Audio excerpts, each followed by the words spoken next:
జరగబోతున్న సంగ్రామంలో చంద్రగిరి నుంచి మోహిత్ని గెలిపించుకోవడానికి ఆయనకున్న అర్హత ఏమిటి? పుట్టింది రాజకీయ కుటుంబంలో, పెరిగింది పేద ప్రజల మధ్యలో. అతని క్వాలిఫికేషన్ ఎంఎస్ లండన్.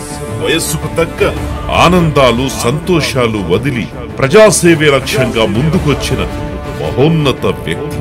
చెవిరెడ్డి చేసే ప్రతి సాయంలో పక్క నుండి చూశాడు చెవిరెడ్డి మోహిత్ రెడ్డి.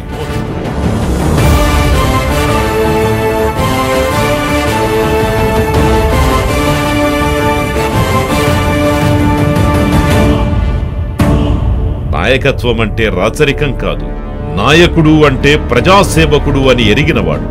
రాయల చెరువు కట్ట తెగినప్పుడు నాన్న నిద్రాహారాలు మాని కష్టపడుతుంటే, మరొక వైపు రాయల చెరువు నీళ్లను మళ్లించే పనిలో ఒక్కటై చేరాడు.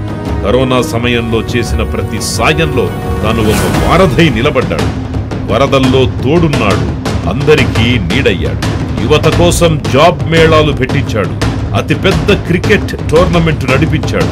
తుడా చైర్మన్ గా బాధ్యతలు చేపట్టిన తరువాత తుడా నిధులతో ఎన్నో ఏళ్లుగా తీరని సమస్యలను తీర్చాడు. ఇదంతా అతని రాజకీయ అనుభవం అయితే, అపకారికి సైతం ఉపకారం చేయడం అతని నైజం. కష్టాల్లో ఉన్నవాడు ఎదురుపడితే అది తక్షణమే తీర్చాలి అనే గుణం, స్థాయి చూడకుండా పెద్దలందరి ఎదుట ఒదిగి ఉండే అతని ఔన్నత్యం, ప్రత్యర్థులు ఎదురుదాడి చేస్తున్న ఉడుకు రక్తాన్ని అణచే మౌనమే అతని ఆయుధం. ఇప్పటి వరకు ఒక్క మచ్చ లేకుండా బతకడం అతని గొప్పతనం.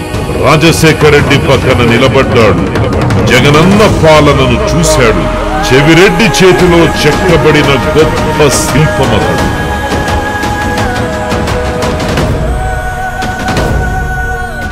ఇంతకంటే ఏం కావాలి మన చెవిరెడ్డి మోహిత్ రెడ్డిని గెలిపించుకోవడానికి?